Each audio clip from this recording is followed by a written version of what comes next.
دلوقتي افتح موبايلك وابعت فويس مسج لصاحبك وبعدين اسمعه تاني.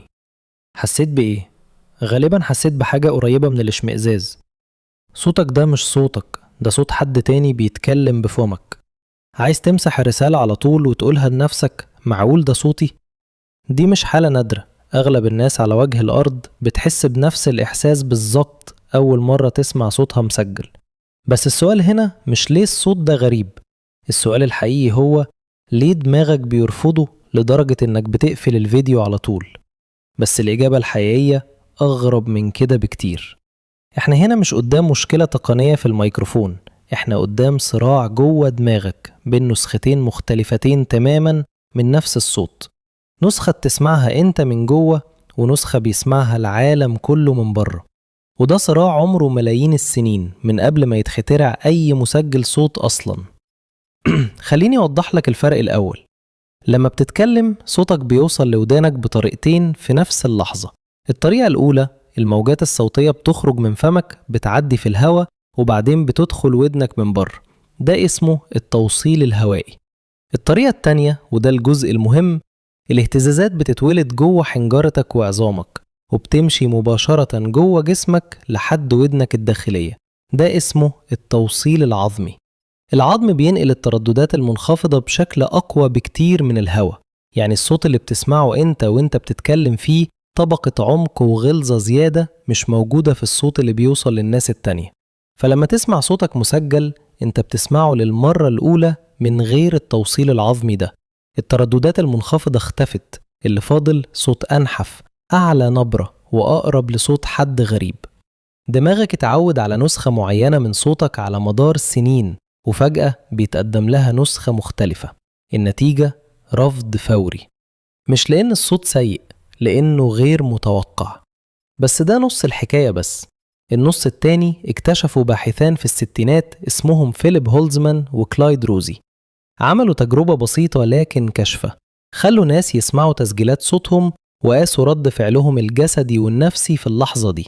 سموا الظاهرة مواجهة الصوت، ولاحظوا ان الناس مش بس بتستغرب صوتها، دول بيوصفوا نفسهم بكلمات سلبية اكتر لما يسمعوا صوتهم المسجل مقارنة بلما يوصفوا نفسهم عادي. يعني الرفض مش بس سمعي، هو رفض الهوية كاملة. للحظة حد بيقولك الصورة اللي في دماغك عن نفسك مش مطابقة للواقع. وده كشف كان صادم وقتها، لأنه أثبت إن اللحظة دي مش بس مزعجة سمعياً، هي كمان بتأثر على تقييمك لنفسك ككل ولو للحظات بس. خليني أرجع لك خطوة بالظبط عشان الصورة تبقى واضحة أكتر. الأذن الداخلية بتاعتك مش بس بتستقبل صوت من بره، هي كمان بتستقبل اهتزازات من جوه جسمك عن طريق الجمجمة نفسها. الجمجمة عظمة كثيفة وبتنقل الترددات المنخفضة بكفاءة عالية جدا، أعلى بكتير من كفاءة الهواء في نقل نفس الترددات. فلما تتكلم صوتك بيوصلك بخليط من الاتنين، هواء وعظم، وده بيدي طبقة باس مش موجودة عند حد تاني. حرفيا انت الوحيد في العالم اللي بيسمع النسخة دي من صوتك. أي حد تاني حواليك بيسمع بس النسخة الهوائية، النسخة اللي في التسجيل. وعشان كده لما تسمع تسجيلك مخك مش بس بيسمع نبرة أعلى، مخك بيفقد فجأة معلومة كان معتمد عليها طول عمره في التعرف على صوته. ده زي لو صحيت الصبح ولقيت لون بشرتك اتغير درجة واحدة بس. مش هيبقى فرق كبير، بس هتحسه على طول وهتقلق منه لأنه كسر توقع قديم قوي. وهنا بيجي الجزء اللي بيمس كل واحد فينا. احنا عندنا صورة ذهنية لنفسنا بنبنيها من جوانا، من إحساسنا، من التوصيل العظمي ده اللي بيدينا نسخة مجملة من صوتنا. وأي حاجة بتكسر الصورة دي حتى لو تفصيلة صغيرة زي نبرة الصوت بتحس إنها تهديد. مش تهديد جسدي، لكن تهديد لهويتك. وده سلوك عمره قديم قوي. فكر معايا في الإنسان الأول، قبل ما توجد المراية، قبل ما توجد أي وسيلة يشوف بيها نفسه من بره، الإنسان القديم كان عارف نفسه بس من جوه، من حركته، من صوته وهو بيتكلم، من إحساسه بجسمه. الصورة الوحيدة اللي كانت موجودة عن الذات كانت صورة داخلية بحتة. ولما بدأت المراية الأولى تظهر، مراية مصنوعة من الحجر المصقول أو المعادن، الناس كانت بتتفاجئ بشكلها، مش لأن الانعكاس كان سيء، لكن لأنه كان أول مرة يشوفوا فيها النسخة الخارجية من نفسهم، النسخة اللي كل الناس التانية شايفاها طول الوقت. وده مش مجرد تخمين تاريخي، في دراسات في علم الإنسان بتوضح إن أول مراية مصقولة معروفة ترجع لآلاف السنين قبل الميلاد، وكانت بتستخدم بحرص شديد أحيانا في طقوس، لأن الانعكاس كان بيتحس وكأنه كشف لحاجة مخبأة، مش مجرد أداة تجميل. الإنسان ما كانش بس بيشوف شكله، كان بيواجه لأول مرة الفرق بين اللي هو حاسس بيه عن نفسه واللي فعلا موجود قدام عينيه. وده بالظبط نفس الإحساس اللي بتحسه دلوقتي وانت بتسمع صوتك في تسجيل، غير ان المرآة بتاعتك النهاردة هي الميكروفون. يعني احنا كبشر من آلاف السنين عندنا فجوة دايمة بين الذات الداخلية والذات الخارجية. الصوت المسجل مجرد امتداد حديث لنفس الفجوة القديمة دي. طب ليه الفجوة دي بتوجعنا لدرجة الاشمئزاز مش بس الاستغراب؟ هنا بيجي دور عالم النفس روبرت زايونس. زايونس اشتهر بنظرية اسمها تأثير التعرض المتكرر. فكرتها ببساطة إننا كبشر بنميل نحب الحاجات اللي بنتعرض لها كتير وبنستريح لها. المشكلة إن أنت متعرض لصوتك الداخلي، النسخة اللي فيها التوصيل العظمي آلاف المرات كل يوم. عمرك ما تعرضت للنسخة الخارجية بنفس القدر. فلما تسمعها فجأة دماغك مش بس بيستغربها، هو كمان مش متآلف معاها. مفيش رصيد من الألفة يحميها من الرفض الأولي. وده بيفسر حاجة تانية غريبة. الناس اللي بيسمعوا صوتهم المسجل بشكل متكرر زي المذيعين أو صناع البودكاست بيوصلوا لمرحلة بيرتاحوا فيها لصوتهم المسجل، وأحيانا بيفضلوه على إحساسهم الداخلي. يعني المشكلة مش في الصوت نفسه، المشكلة في قلة التعرض. كل ما زاد التعرض قل الرفض. تمام؟ ونفس المبدأ ده اتلاحظ في تجارب كتير على وجوهنا كمان، مش بس على أصواتنا. الناس بتفضل صورتها في المرآة اللي هي معكوسة على صورتها في الكاميرا اللي هي الصح. ليه؟ لأن المرآة هي اللي بنشوف بيها نفسنا كل يوم. التعرض المتكرر بيخلق تفضيل حتى لو النسخة دي مش هي الحقيقية. يعني العلاقة بين الألفة والحب أقوى بكتير من علاقتنا بالحقيقة الموضوعية. إحنا مش بنحب اللي هو صح، إحنا بنحب اللي إحنا متعودين عليه. بس في بعد تاني للموضوع، مش بس صوتي وعصبي، ده بعد اجتماعي. لما بتسمع صوتك المسجل انت مش بس بتقارنه بصوتك الداخلي، انت كمان بتتخيل ازاي الناس التانية شايفاك وسمعاك، وده بيفعل جزء في دماغك مسؤول عن التقييم الاجتماعي، نفس الجزء اللي بيشتغل لما تحس ان حد بيحكم عليك. يعني انت مش بس بتسمع صوت غريب، انت بتحس انك بتتفرج على نفسك من عين الناس لأول مرة، من غير فلتر داخلي يحميك. وده اللي بيخليك تركز على أي عيب صغير، تهتة بسيطة، سرعة كلام زيادة، نبرة توتر، وتكبرها في دماغك أضعاف حجمها الحقيقي. الناس اللي سمعاك مش واخدة بالها من التفاصيل دي أصلا، لأنها متعودة على صوتك بشكله ده من البداية. أنت الوحيد اللي بيقارن بين نسختين، وكل الناس التانية بتسمع نسخة واحدة بس، وعندها هي الطبيعية. وعشان تتخيل حجم الفرق ده، فكر في تجربة بسيطة. لو حد سجل صوتك من جوه جسمك، يعني وصل السماعة مباشرة على عظمة حلقك وقاسها، هيلاقي طبقة صوت عميقة جدا، أقرب لصوت راديو قديم. ده الصوت اللي انت متعود عليه. لكن لو نفس الصوت اتسجل بميكروفون عادي من بعيد، النتيجة هتبقى مختلفة تماما، أعلى حدة وأقل عمقا. الفرق مش وهم، الفرق حقيقي وقابل للقياس. وده اللي بيخلي دماغك يتعامل مع الاتنين كأنهم شخصين مختلفين. مهندسو الصوت عارفين الظاهرة دي كويس، وعشان كده بيستخدموا أحيانا معدات خاصة تحاول تقرب بين النسختين. لكن حتى بأحسن المعدات الفرق بيفضل موجود، لأنه مش مشكلة في الجهاز، ده اختلاف فيزيائي أصيل في الطريقة اللي بيتنقل بيها الصوت.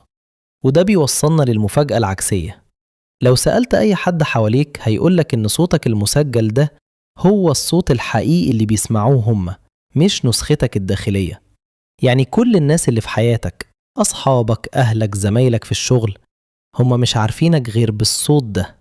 الصوت اللي انت بتكرهه هو نفسه الصوت اللي وصلهم بيه كل كلمة حلوة قلتها، كل نصيحة اديتها، كل موقف وقفته جنبهم. يعني اللي انت شايفه غريب هو في الحقيقة الأصل، والنسخة اللي انت متعود عليها من جوه هي النسخة الاستثنائية اللي انت بس اللي بتسمعها. فكر في الفكرة دي شوية. طول عمرك بتفتكر ان اللي جوه هو الحقيقة واللي بره هو الغريب، لكن الواقع عكس كده تماما. انت غريب عن نفسك، مش العالم غريب عنك. وفكرة تانية بتدعم الكلام ده، لو سألت أي حد يوصف لك صوتك هيوصفه بكلمات إيجابية عادية، مش بيلاحظ فيه أي غرابة. الغرابة موجودة بس جوه دماغك انت، لأنك بتقارنه بمعيار داخلي مش بمعيار خارجي حقيقي. يعني الحكم اللي بتحكم بيه على صوتك مش حكم موضوعي، ده حكم نسبي مبني على توقع قديم اتكسر فجأة. وهنا بيجي المرآة المعاصرة. النهاردة كل واحد فينا بقى مضطر يسمع نفسه أكتر من أي جيل فات. فويس نوتس، فيديوهات، اجتماعات أونلاين فيها تسجيل، بودكاست شخصي، كل ده بيحط صوتك المسجل قدامك بشكل يومي. وده في الحقيقة فرصة مش عقاب. كل مرة بتسمع صوتك انت بتقرب المسافة بين النسخة الداخلية والنسخة الخارجية. انت بتبني ألفة كانت مستحيلة تتبني في أي عصر قبل كده. قبل 20 سنة بس أغلب الناس ما كانتش بتسمع صوتها مسجل غير في مناسبات نادرة جدا، مكالمة تليفون مسجلة أو شريط كاسيت قديم.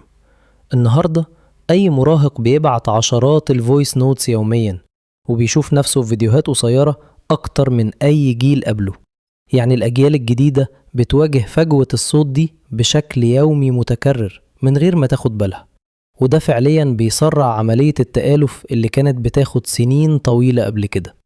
وفي حاجة كمان لازم تعرفها، الاشمئزاز اللي بتحسه أول مرة بيقل بشكل ملحوظ بعد كام مرة بس من الاستماع المتكرر.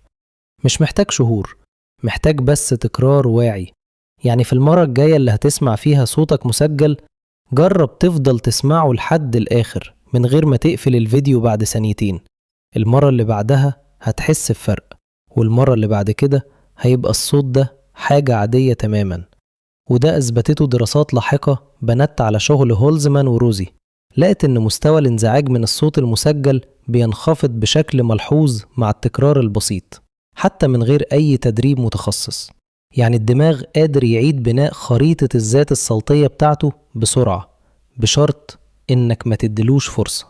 المشكلة إن معظمنا بيتجنب الاستماع لصوته، وده بالظبط اللي بيخلي الفجوة تفضل موجودة لسنين من غير داعي. وفي زاوية تانية مهمة هنا، الأشخاص اللي بيشتغلوا في مجالات لازم يسمعوا فيها صوتهم كل يوم زي المترجمين الفوريين أو مدربين اللغة بيوصفوا مرحلة انتقالية واضحة. في الأول بيكرهوا صوتهم بشدة، وبعدين بيوصلوا لمرحلة محايدة، وبعدين بعد شهور من التكرار بيبدأوا يستخدموا صوتهم المسجل كأداة لتحسين نفسهم. يلاحظوا فيها طريقة نطقهم، سرعة كلامهم، حتى نبرتهم وقت التوتر. يعني الصوت اللي كان مصدر إزعاج بقى أداة وعي ذاتي. يعني في الآخر المشكلة مش في صوتك، المشكلة في الفجوة القديمة بين اللي احنا حاسين بيه جوانا واللي فعلا موجود بره. الفجوة دي عمرها من أول ما ظهرت المراية الأولى، ولسه شغالة النهاردة كل ما نسمع صوتنا في تسجيل. وكل مرة بنقرب فيها من النسخة الحقيقية بتاعتنا احنا في الحقيقة بنعرف نفسنا أكتر. وحاول كمان تفتكر حاجة بسيطة، صوتك مش عملة واحدة عندها قيمة ثابتة، هو أداة بتنقل كلامك، أفكارك ومشاعرك للناس اللي بتحبهم. الناس مش بتقيم نبرتك بنفس القسوة اللي انت بتقيم بيها نفسك، هما بيسمعوا كلامك مش تردداته الصوتية. وكل ما تسمع صوتك أكتر هتلاحظ إن الاشمئزاز الأول بيتحول لحاجة أقرب للحياد، وبعدين مع الوقت لتقبل حقيقي. فالمرة الجاية اللي هتبعت فيها فويس مسج وتسمعه وتحس بالرغبة إنك تمسحه فوراً، افتكر إن الصوت ده مش عيب فيك، ده أنت بالظبط زي ما العالم كله بيعرفك. وبعدين اضغط تشغيل تاني.